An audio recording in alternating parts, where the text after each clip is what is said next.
우리가 신앙생활 하는데 가장 중요한 것은 우리가 믿는 믿음의 대상인 하나님이 어떤 분인가를 잘 알아야 바르게 신앙생활 할 수 있습니다. 그런가 하면 신앙생활하는 내 자신도 잘 알아야지 우리가 하나님의 뜻을 찾고 또 그 뜻을 이루며 살아갈 수 있는 겁니다. 유명한 성 어거스틴이 여러분이 잘 아는 것처럼 엄마 모니카의 오랜 기도로 하나님을 발견하게 됩니다. 담 너머 어린아이가 읽는 성경 구절을 통해서 그토록 오래 세상의 기쁨과 쾌락을 찾아 방황하던 이 어거스틴이 주님의 음성으로 듣고 주님을 만나게 되죠. 그래서 처음으로 그가 남긴 책이 우리가 잘 아는 그 유명한 고백록이 아니라 독백, 혼자 이렇게 독백처럼 쓴 책이 있습니다. 독백록. 거기에 보면 어거스틴이 처음 주님을 만나고 간절히 사모하는 마음으로 기도하는데 이런 내용이 있습니다. 하나님, 제가 하나님을 바로 알기를 소원하고 그리고 또한 나 자신을 바로 알기를 소원합니다. 어거스틴은 학문이 많은 사람이었죠. 하나님을 발견하고 나서 하나님을 더욱더 잘 알 수 있도록, 그리고 내가 하나님을 잘 알기 위해서, 잘 믿기 위해서 또 내가 어떤 존재인지, 내가 어떻게 부족한 존재인지를 깨닫게 해 주십시오. 이렇게 사실 소원을 가지고 기도한 것이라 볼 수 있습니다. 그러므로 우리들도 오늘 말씀을 통해서 하나님이 누군지 또 내 자신이 하나님 앞에서 누구인지를 분명하게 알므로 하나님 앞에 온전한 신앙생활, 승리하는 그런 신앙생활을 할 수 있기를 간절히 축복합니다. 오늘 말씀을 통해서 우리가 먼저 생각할 것은 우리가 무엇으로 지음을 받았는가, 우리 인간이 어떻게 만들어졌는가, 무엇으로 만들어졌는지 생각하는 것이 우선 중요할 것 같아요. 우리가 잘 아는 대로 창세기 2장 7절에 보면 하나님께서 우리 인간을 만들 때 흙으로 당신의 형상을 따라 우리 인간을 만드셨다 그랬습니다. 흙으로 사람을 지었습니다.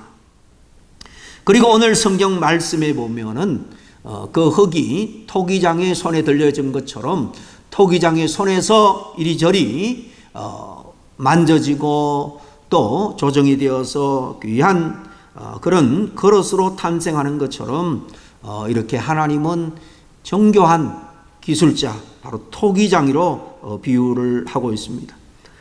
이사야서 64장에도 가보면 8절에 우리는 진흙이고 그는 토기장이시니 우리는 다 주의 손으로 지으신 것이니이다 라고 이사야 선지자도 고백합니다. 신약에 와서 로마서에 가면 9장 21절에 사도 바울이 토기장이가 진흙 한 덩이로 하나는 귀 쓸 것을 하나는 천이 쓸 것을 만드는 권이 없느냐, 권한이 없겠느냐라고 반문하죠. 사람은 이렇게 진흙으로 만들어진 연약한 그런 질그릇과도 같은 존재다라는 것을 여러 비유로 말씀을 하고 있습니다. 그래서 오늘 읽은 말씀에도 우리를 진흙덩이에 비유하고 있는 것입니다.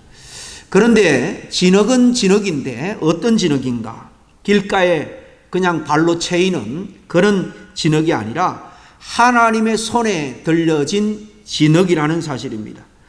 하나님께서 하나님의 뜻에 따라서 쓸만한 그릇으로 계속해서 빚어가는 그런 진흙입니다. 그러면 진흙이 토기장이에게 저는 사람들에게 사랑받는 또 아주 존귀함을 받는 그런 그릇으로, 그런 도자기로 저를 만들어주세요, 그렇게 요청할 수 있겠습니까? 그럴 수는 없는 거죠. 토기장이가 만들고 싶은 대로 자기 뜻대로 흙덩이를 이리 만지고 저리 만져서 그릇을 만드는 겁니다. 이러한 것을 어려운 신학 용어로는 하나님의 주권이다 그렇게 말합니다. 우리는 장로교 교인입니다. 침례교나 타교다 교인들은 우리 장로교 교인들을 일컬 때에 저들은 칼빈주의자다, 칼비니스트다 그렇게 말합니다.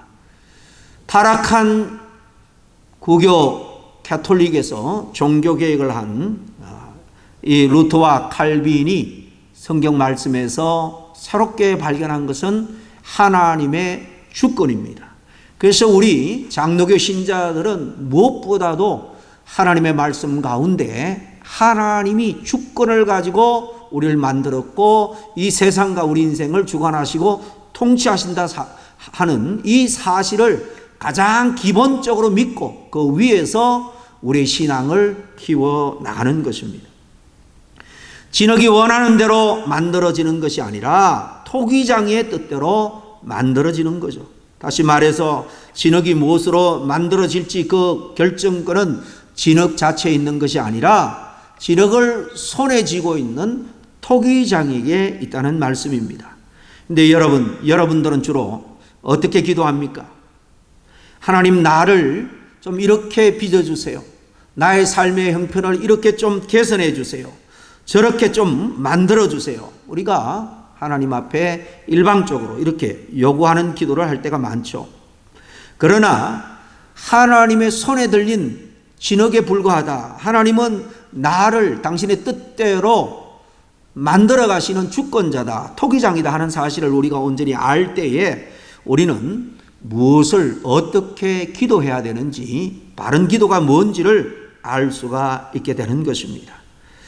하나님의 뜻에 맞는 삶을 살아갈 수 있도록 내 뜻을 이루려고 관철하려고 하는 기도가 아니라 내 삶 가운데 하나님의 뜻이 성취되고 이루어지도록 우리는 간구를 해야 하는 것입니다. 처럼 우리 하나님은 토기장이와 같은 분입니다.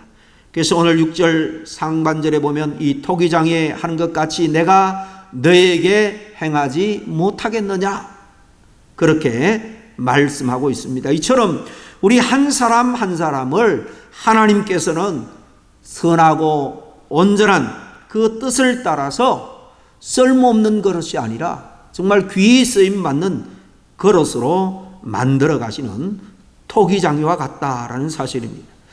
우리 엄마 뱃속에 잉태되는 순간부터, 특별히 예수 그리스도를 믿는 순간부터 토기장이신 하나님의 손에 들려져서 하나님의 뜻대로 지어져 가는 흙덩이들입니다.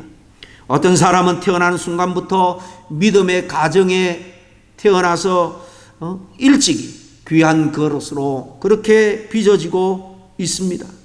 그러나 어떤 사람은 길가에 버려진 진흙덩이처럼 그렇게 방치되어 있다가 어느 순간 하나님의 은혜로 하나님의 손에 들려지게 됩니다. 하나님을 모르고 살다가 어느 날 예수 그리스도를 믿게 되면 그때부터 우리는 다시 하나님이 쓸 귀한 그릇으로 지어져 가는 겁니다. 처럼 우리들은 태어나면서부터든지 어떻든 간에 어쨌든 하나님의 손 안에서 지어져 가는 그런 귀중한 그릇이라는 사실입니다. 그런데 그 그릇이 멋지게 만들어져 가다가 어느 순간 어떤 계기에 상하고 깨어지는 때가 있다는 거예요. 오늘 말씀 3절과 4절 말씀을 다시 보겠습니다. 내가 토기장의 집으로 내려가서 본적 그가 농노로 일을 하는데 진흙으로 만든 그릇이 토기장의 손에서 터지매 그랬습니다. 이 터졌다는 것은 말 그대로 찢어진 거예요. 깨진 것입니다. 상처를 입은 것입니다. 죄로 말미암아 부패해졌든지 세상의 풍랑에 부딪혀서 견디지 못하고 정말 실족했든지 이렇게 상처 입고 말 그대로 깨진 겁니다. 토기장이는 그릇을 귀하고 쓸만한 것으로 만들려고 하지만은 만드는 과정에서 깨어지는 수도 있다는 거예요. 처음 만들 때 깨어질 수도 있습니다. 어느 정도 형태를 갖추고 유학을 바르다가 깨지는 수도 있고요. 또 어느 정도 말려서 가마에 굽기에서 옮기다가 가마 속에서 뜨거운 불을 견디지 못해서 깨지는 수도 있습니다. 오늘 성경 말씀에는 깨지는 원인에 대해서는 나와 있지 않지만 우리는 충분히 짐작할 수 있습니다. 왜냐하면 저와 여러분이 다 깨져본 경험이 있기 때문입니다. 그리고 오늘 성경 말씀에는 이 본문뿐만 아니라 성경 66권 전체는 수많은 깨진 예에 대해서 많이 우리에게 거울로 비춰주고 있습니다. 믿음의 대명사인 다윗은 이스라엘 역사상 가장 강한 나라를 이루었죠. 너무나도 긴장이 풀리고 자만했는지 어제 궁정 위에 지붕 위를 거닐다가 그만 육체 정욕에 이끌려서 한 여인에게 음행의 죄를 범하고 맙니다. 이것을 또 숨기기 위해서 그 남편을 전쟁의 최전방에 보내서 죽이는 살인죄까지 범합니다. 이런 죄로 말미암아 그토록 순결한 믿음을 보였던 다윗의 그 믿음의 그릇이 한순간에 깨지고 만 것을 우리는 잘 압니다. 엘리야는 어떻습니까? 수많은 선지자 중에 가장 능력이 많았던 불의 선지자 엘리야, 하나님께 기도하여서 불을 내리게 했던 선지자, 또 오랫동안 가뭄 가운데 기도해서 하늘 문을 열어 비를 내리게 했던 선지자, 이방 선지자 바알과 아세라 선지자 800대 1로 영적으로 대결해서 싸워 승리했음에도 불구하고 이로 인해서 아합과 그의 아내 이세벨의 살기 등등한 위협 앞에서 이 하나님을 향한 전적인 온전한 그 담대한 믿음의 그릇이 깨어지는 것을 우리가 잘 압니다. 그래서 저 멀리 도망가서 로뎀나무 밑에서 하나님 차라리 내 생명을 거두어 주십시오 이렇게 기도합니다. 신약에 와서 주님의 수제자 가장 가까이에서 사랑과 또 아낌을 받았던 베드로는 어떻습니까? 3년 정도 주님으로부터 배우고 듣고 경험하면서 정말 하나님의 아들이고 메시아라는 사실을 온전히 그는 깨달았습니다. 그래서 주는 그리스도여 살아계신 하나님의 아들입니다. 누구보다도 온전한 신앙 고백을 당당하게 했던 베드로, 그러나 안타깝게도 신앙 고백을 한 바로 이어서 그만 그의 믿음의 그릇이 깨진 것을 우리는 알 수가 있습니다. 이러한 모습들을 볼 때 어떤 의미에서 사람들은 깨어질 수밖에 없는 정말 지극히 연약한 존재, 연약한 질그릇과 같은 존재다라는 것을 알 수가 있습니다. 신앙도 그렇습니다. 건강도 그렇습니다. 인격도 쉽게 깨어지는 질그릇과 같이 그렇게 깨어지고 상처 아파하는 존재가 바로 우리 인간들인 것입니다. 어떤 분은 신앙생활 잘 하다가 정말 생각해보면 별일도 아닌데 섭섭한 그런 감정을 주체하지 못하고 중도의 신앙이 무너집니다.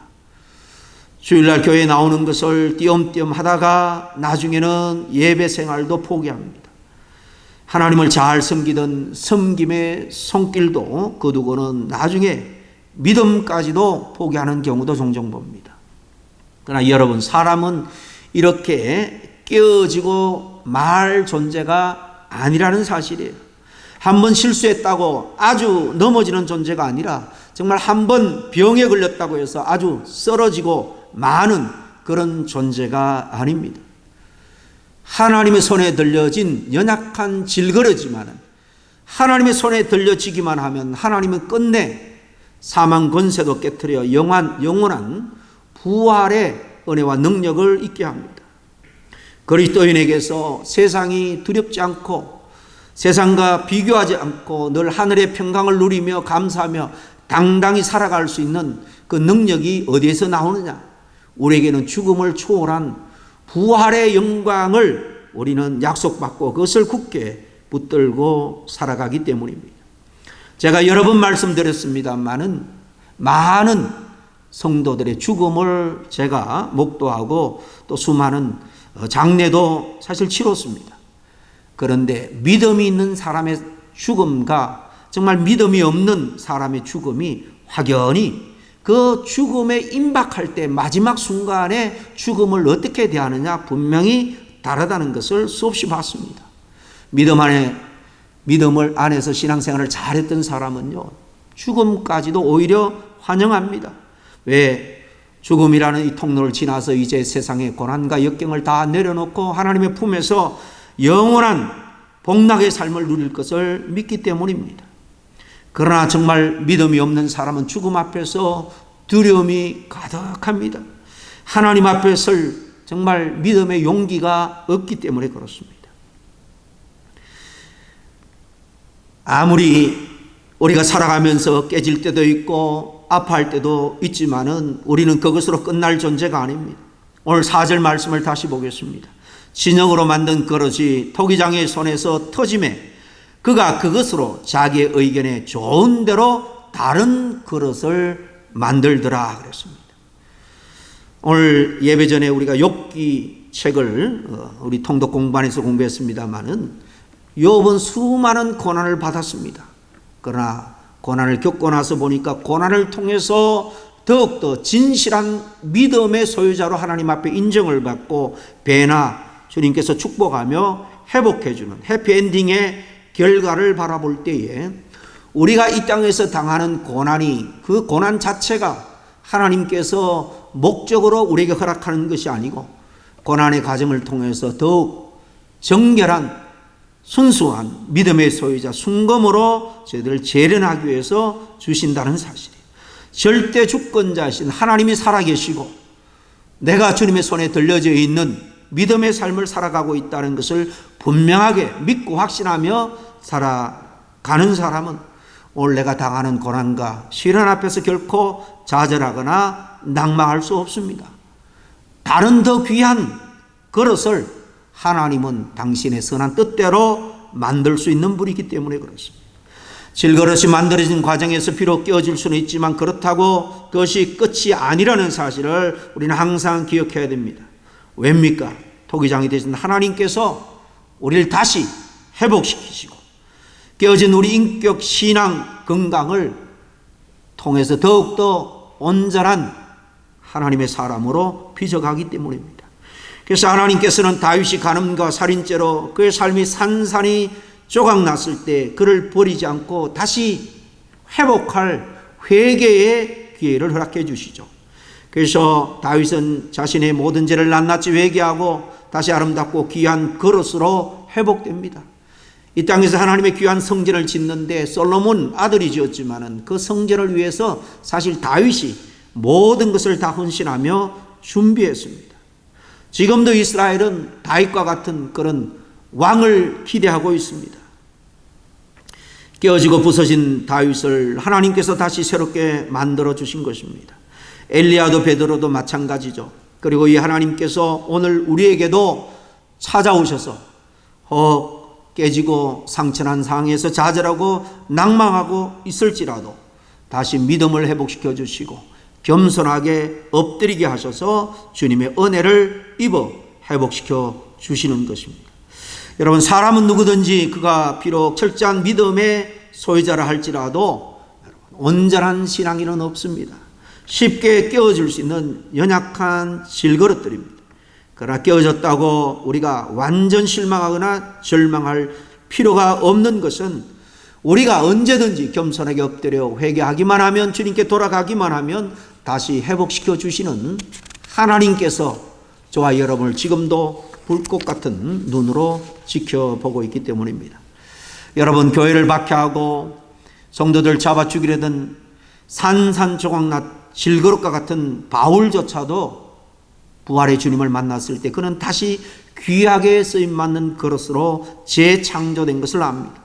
누구든지 죄에서 돌이키고 주님께로 돌아가면 새롭게 멋진 그릇으로 재창조를 입을 수 있습니다. 바울은 예수님을 만난 다음에 이것을 깊이 깨달았습니다. 그래서 그는 자신을 향해서 항상 나는 연약한 질그릇에 불과하다라고 고백했습니다. 믿음이 깊어지면 깊어질수록 그는 더욱더 자신은 육체적으로도 영적으로도 쉽게 부서질 수밖에 없는 연약한 존재임을 깨닫고 또 연약함에 대해서 고백했을 뿐만 아니라 오히려 그가 세운 교회들을 놓고 자랑하는 것이 아니라 그의 연약함을 오히려 드러내놓고 자랑하기까지 했습니다. 우리가 잘 아는 고린도후서 11장 30절에 보면 내가 부득불 자랑할진대 내가 약한 것을 자랑하리라 그랬죠. 그리고 그 다음 12장 5절에 가보면 나를 위하여는 약한 것들 외에 자랑하지 아니하리라 그렇게 고백했습니다. 바울이 여러분 당대 사람들과 비교해서 자랑할 것이 남들과 비교해서 얼마나 더 많은 사람입니까? 그는 그토록 갖고 싶어 했던 당시 사람들 로마 시민권을 갖고 있었습니다. 그리고 가장 명성이 있다고 하는 가말리엘의 문화생으로서 그는 수업을 받았습니다. 율법에도 능통한 자라고 합니다. 그런데 그는 그런 것들을 자랑하는 것이 아니라 자신의 부족함, 약점들을 자랑합니다. 그리고 바울은 그 이유에 대해서 이렇게 고백합니다. 이는 그리스도의 능력이 내게 머물게 하려 함이라. 자신이 깨어지기 쉬운 질거릇임을 인정하는 자에게 주님의 은혜가 함께 하심을 그가 깨달았습니다. 여러분 생각해 보세요. 자기의 삶에 있어서 모든 것 자기 스스로 할 수 있다라고 교만한 사람에게 누가 가까이 하겠습니까? 세상 사람도 마찬가지입니다. 결국은 병들고 죽을 수밖에 없는 연약한 존재인데 자기가 남보다 좀 더 가졌다고 높은 그런 어떤 명성이나 지위를 가지고 있다고 해서 교만해 한다면 그는 그 자체로 우리 인생의 주인 되신 하나님께 나아갈 수가 없습니다. 교만한 자가 어떻게 하나님께 나가서 하나님의 긍휼과 은혜와 능력을 구하겠습니까? 바울은 알았습니다. 자기가 갖고 있는 열심, 지혜, 또 율법에 대한 지식, 그 모든 걸 통해서 하나님을 섬긴다고 했지만은 결국 그는 교만하여 하나님을 대적할 뿌리였음을 깨닫게 되었습니다.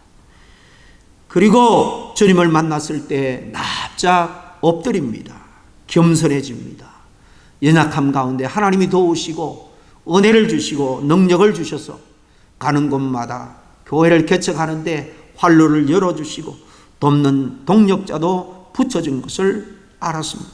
그래서 그는 늘 신앙이 깊어지면 깊어질수록 하나님 앞에 자신의 부족함을 더욱더 고백할 수밖에 없었습니다.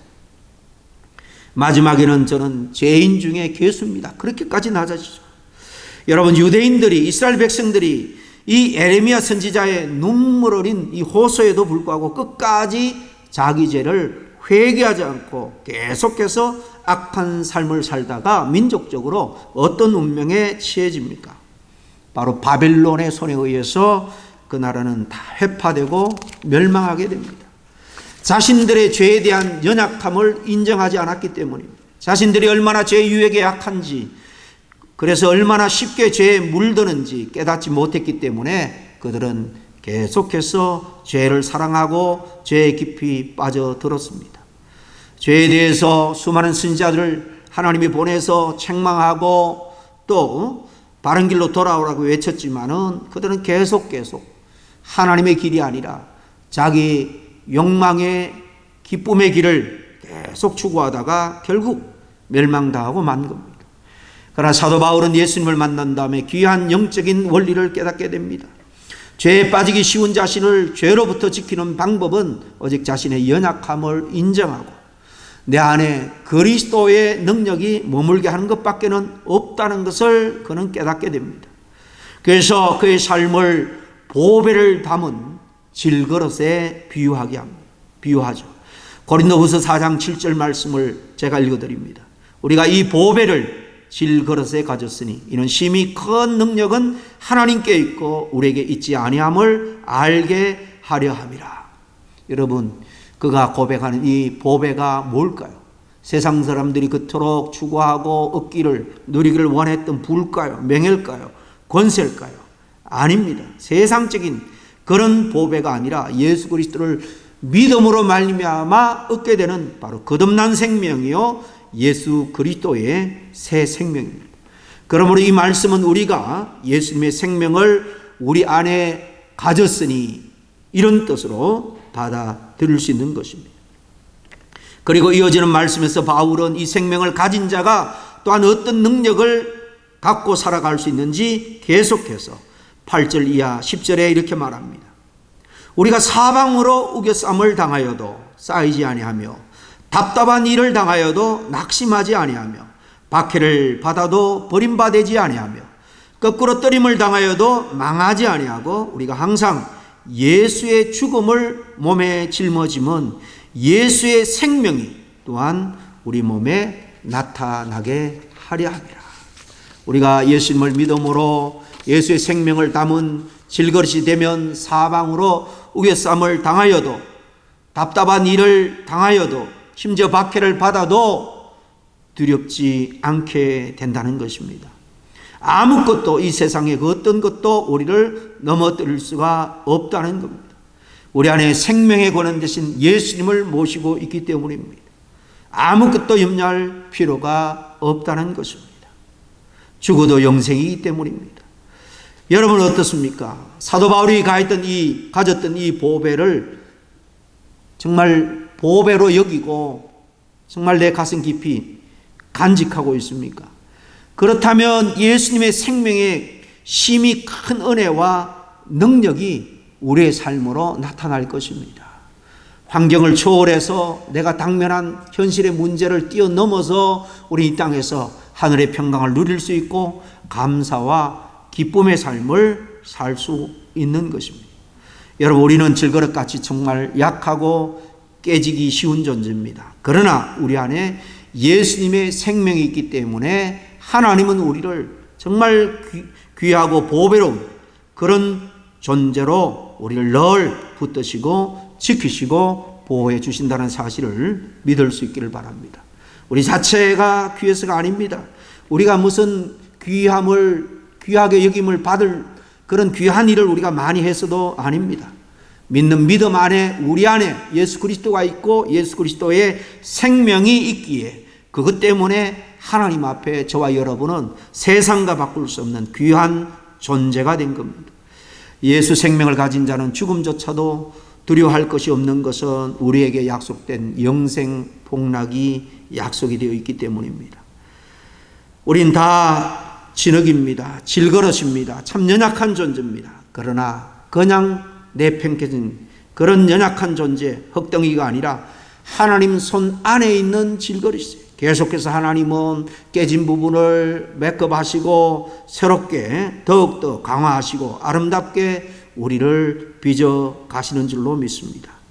비록 만들어지는 과정에서 또 긴 시간이 필요하고 인내가 요구되고 상처도 나고 깨지기도 하겠지만 그러나 하나님은 합력하여 선을 이루는 분이기 때문에 결국 더욱 단단하고도 귀한 그릇으로 저와 여러분을 빚어 갈 겁니다. 그리고 무엇보다 가장 놀라운 사실은 질그릇 같은 우리 안에 예수 그리스도가 영원한 생명으로 존재하고 있다는 사실입니다.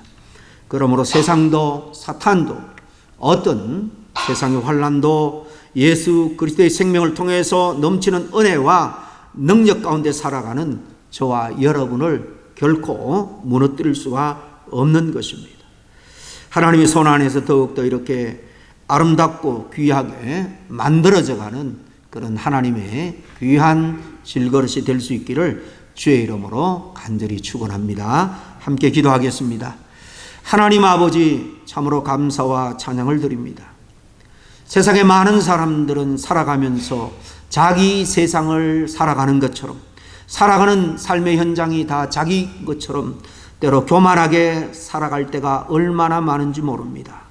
정말 진흙덩이처럼 연약한 존재고 깨지기 쉬운 질그릇인 것을 하나님 은혜를 주셔서 깨닫게 해주신 아버지 하나님, 이 놀라운 하나님의 이 은혜를 우리는 이 시간 먼저 감사를 드립니다.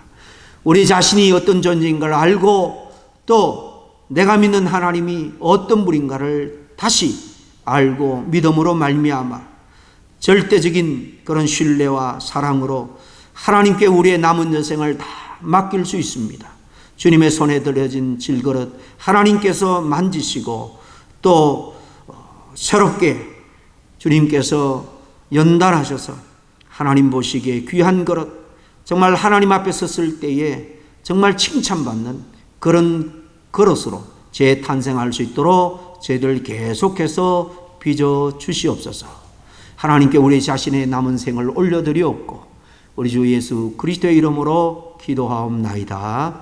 아멘.